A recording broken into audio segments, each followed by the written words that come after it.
Guys, I hate to say na itong si Tito Elaudio Bauli ay nakakakilabot. Ano ang pinaka-nakakahiyang nagawa niyo sa kasalan? Nadulas sa sayawan? O nakatulog sa homily ni Father? Well, meet Benji Ganay. Year in the 2004, Nara, Palawan. Si Benji umattend ng wedding. Medyo naparami ang shot ng gin, medyo umiikot ang mundo, at biglang boom, nadulas ang tito niyo. In a split-second decision, kailangan niya ng support. And out of all things na pwedeng kapitan, pader, lamesa o silya, ang napili niyang kapitan ay ang puwit ng bride. Ops, wrong move bro. Sa normal na pamilya, awkward ito, di ba? Sorry lang, tapos uwi na. Pero ang pamilya ng bride dito, they didn't want an apology.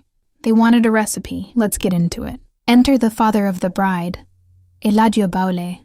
Si Eladio, hindi siya yung tipong, let's talk over coffee. Nung nakita niyang na-harass accidentally ang anak niya, he didn't see a guest. He saw ingredients. Wait, ano?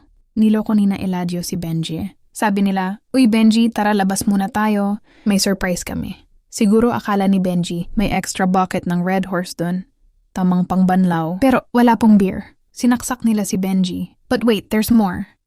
Kung akala niyo dun natapos ang story, you clearly don't know how resourceful this family was. Ayaw ni Eladio ng ebidensya. So what did they do? Nagsiga sila ng mga tuyong dahon at gas. They literally roasted Benji. Parang lechon, guys.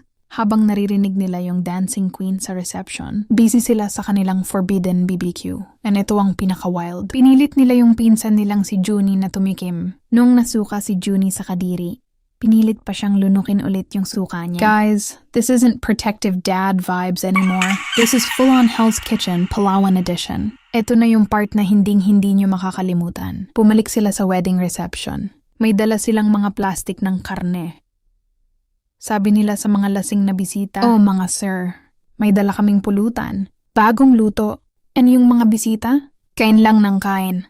Wala silang malay na yung kinakain nila. Yun yung katabi nilang sumasayaw ng Macarena kanina. Uy Eladio, medyo makunat itong baboy nyo ah. Anong breed nito? Yan ba? Breed niyan. Ganay.